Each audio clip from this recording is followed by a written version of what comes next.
Party को, परिवार को दांव पे आपने लगा दिया। एक मंत्री पद के लिए आपने पार्टी को तिलांजलि दे दी कि घर में बंटवारा करना है तो कोई पुरुष से बात करेगा ना, ये तो स्वाभाविक बात है। महिला बंटवारा करती है क्या कहीं? शिक्षा विभाग में कार्यरत थी, कितने बार स्कूल गई हैं। देखिए, ये दोहरे चरित्र वाले लोग हैं, कहते कुछ और है और करते कुछ और है। अरे इस बात से तो समझा जा सकता है कि जिसको आप घर में नहीं रहने दे रहे हो, उसकी दवाई और भोजन की व्यवस्था आप कैसे करेंगे? नमस्कार, आप देख रहे हैं देशवा न्यूज। आपके साथ मैं हूं राजनंदिनी। लोक जनशक्ति पार्टी रामविलास के सुप्रीमो चिराग पासवान के घर में जमीन को लेकर के विवाद अब सड़क पर आ गया है और दोनों ही तरफ से अलग अलग तरीके के बयान दिए जा रहे हैं, जो कि कहीं ना कहीं एनडीए के जो घटक दल हैं उनको भी नहीं भाएगा। पहले जो राजकुमारी देवी हैं वो इसको लेकर के बयान देती हैं, कहती हैं कि उन्हें बंटवारा चाहिए। अब ये विवाद इतना ज़्यादा बढ़ गया है कि दोनों ही ओर से बयान तीखे तीखे दिए जा रहे हैं। दोनों ही पक्षों की तरफ से एक दूसरे पर काफ़ी बड़े कटाक्ष किए जा रहे हैं, हमला किया जा रहा है। इसी पर ज़्यादा जानकारी के लिए और ये विवाद बढ़ता ही जा रहा है, इसके लिए बातचीत करने के लिए लोक जनशक्ति पार्टी रामविलास की ओर से प्रवक्ता हैं राजेश भट्ट जी। इन्हीं से जानेंगे कि बीते दिन अरुण भारती प्रेस कॉन्फ्रेंस करते हैं, लेकिन उसके बाद प्रिंस पासवान जो हैं वो बहुत ज़्यादा बड़े बड़े राज खोलते हैं। चिराग की घड़ी को लेकर के बोलते हैं कि इतनी महंगी घड़ी है, फिर बोलते हैं कि किनके पिताजी केंद्र में मंत्री हुआ करते थे। मतलब छीछा लेदर हो रहा है साफ तौर पे। छीछा लेदर नहीं है। देखिए, है क्या कि जिसकी नीति और नियत दोनों ही खराब हो गई हो, वह कुछ भी करने पर उतारू हो जाते हैं। यह हमेशा देखा गया है, इतिहास इस बात का गवाह है। आदरणीय पशुपति कुमार पारस जी को हमारे पार्टी के राष्ट्रीय अध्यक्ष आदरणीय श्री चिराग पासवान जी हमेशा पिता के बाद पिता के तुल्य सम्मान देते रहे हैं और उनकी एक परवरिश है जो रामविलास जी पासवान से मिली है। वो एक संस्कारिक व्यक्ति हैं और संस्कारों से जुड़े हुए हैं, हमेशा अपने चाचा के प्रति सम्मान का भाव रखते हैं। लेकिन चाचा ने क्या किया वो तो सबको ही देखा। 2020 में चाचा ने क्या किया?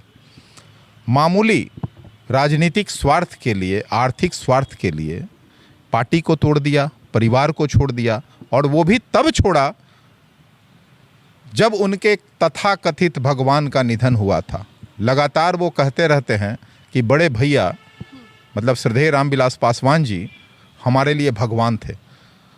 भाई, भगवान के निधन के बाद ही, अवसान के बाद ही आप अवतरित होने के लिए क्यों बेचैन हो गए? और उसके लिए पार्टी को, परिवार को दांव पे आपने लगा दिया। जो अभिभावक का काम आपका करने की ज़रूरत उस समय थी, अभिभावक का दायित्व निर्वहन करने की ज़रूरत थी, आपने तो अभिभावक का दायित्व नहीं निभाया। एक मंत्री पद के लिए आपने पार्टी को तिलांजलि दे दी, परिवार को तिलांजलि दे दी, तो इनकी नीति और नियत कितनी सही है यह देखने वाली बात है। अब घर की लड़ाई हाल के दिनों में जिस तरह से श्रद्धेय रामविलास पासवान जी की धर्म पत्नी और पार्टी के राष्ट्रीय अध्यक्ष चिराग पासवान जी की बड़ी माता जी के साथ जो घरों में ताले लगाए गए,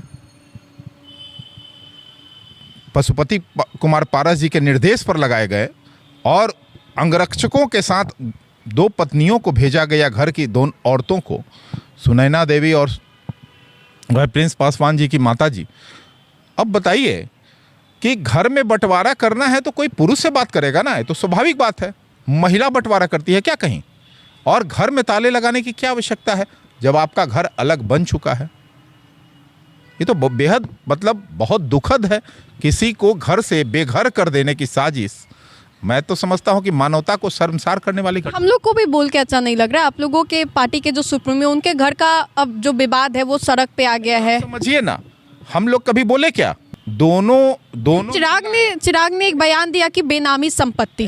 अब प्रिंस पासवान उसको लेकर के बोल रहे हैं कि श्रीमती शोभा देवी जी और श्रीमती सुनैना देवी जी ने जो ताला लगाया, उन्हें यह भी बताना चाहिए ना कि वो प्रधानाध्यापिका रही हैं, शिक्षा विभाग में कार्यरत थी, कितने बार स्कूल गई हैं, और स्कूल ना जाकर घर में रजिस्टर मंगाना और सरकारी जो है फंड को का बंदर बांट कर देना, क्या ये जांच का विषय नहीं है? हमारे पार्टी के राष्ट्रीय अध्यक्ष श्री चिराग पासवान जी ने भी मांग किया है बिहार के मुख्यमंत्री जी से, ट्वीट उन्होंने करके ये इस बात की मांग की है कि तो सीधे तौर पे खारिज कर रहे हैं कि जांच होनी चाहिए।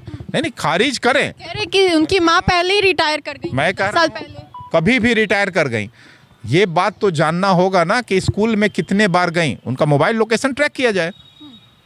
मोबाइल लोकेशन कितने बार स्कूल जाने का दिखाया, ये तो होता है ना। इन्वेस्टिगेशन के कई तरीके हैं। सरकार चाहेगी तो जरूर जांच हो जाएगा, और सरकार से हम मांग करते हैं पार्टी की ओर से कि इस बात की जांच होनी चाहिए। देखिए, ये दोहरे चरित्र वाले लोग हैं, कहते कुछ और है और करते कुछ और है। आप अब ये कहते हैं लगातार चिराग पासवान जी को कि चिराग पासवान जी अपनी माँ का ख्याल नहीं रखते थे, हम रखते हैं। अरे भैया, आप कब से रखे? देखिए, वो पुराने ख्यालात की महिला हैं, शहर में रहना पसंद नहीं करती हैं, कभी कभार आती हैं और फिर अपने गांव को लौट जाती हैं, वहाँ वो सहज महसूस करती हैं। तो लेकिन उनका जो दवाई है, जो भोजन है, उनके सारी ज़रूरत की जो चीज़ें हैं वो कौन मुहैया कराता है? क्या चिराग जी मुहैया नहीं कराते? पशुपति कुमार पारस जी कराते हैं। अरे इस बात से तो समझा जा सकता है कि जिसको आप घर में नहीं रहने दे रहे हो, उसकी दवाई और भोजन की व्यवस्था आप कैसे करेंगे? ये समझ में नहीं आ रहा है क्या? कल प्रिंस राज पासवान जी बहुत बड़े बयान बहादुरी दिखा रहे थे। देखिए, श्रद्धेय रामविलास पासवान जी पर कई बार आरोप लगते थे कि अपने ये परिवारवाद करते हैं, जबकि उन्होंने अपने भाइयों के प्रति इतनी बड़ी निष्ठा रखी कि सब भाई को प्राथमिक शिक्षक से उठाकर सांसद तक की यात्रा करा दी।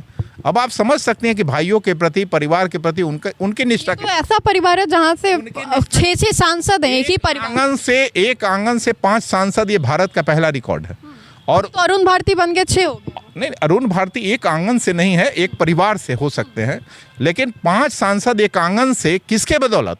वो श्रद्धेय रामविलास पासवान जी की एक लिगेसी थी, उनकी नीति थी, उनकी सिद्धांत थे, जिसके वजह से आज जो है लोकतंत्र के इस बड़े ये में सबको जगह मिला, और उन्होंने सब भाइयों को राजनीति में लाने का प्रयास किया। और आज सफल राजनीतिज्ञ बनाने का जो ये लोग दावा कर रहा है, आज कौन बनाया? रामविलास पासवान जी की देन थी। और उस रामविलास पासवान जी के मरते ही पार्टी को तोड़ दिया, परिवार को तोड़ दिया, और मंत्री बनने के स्वार्थ के लिए सबको छोड़ दिया।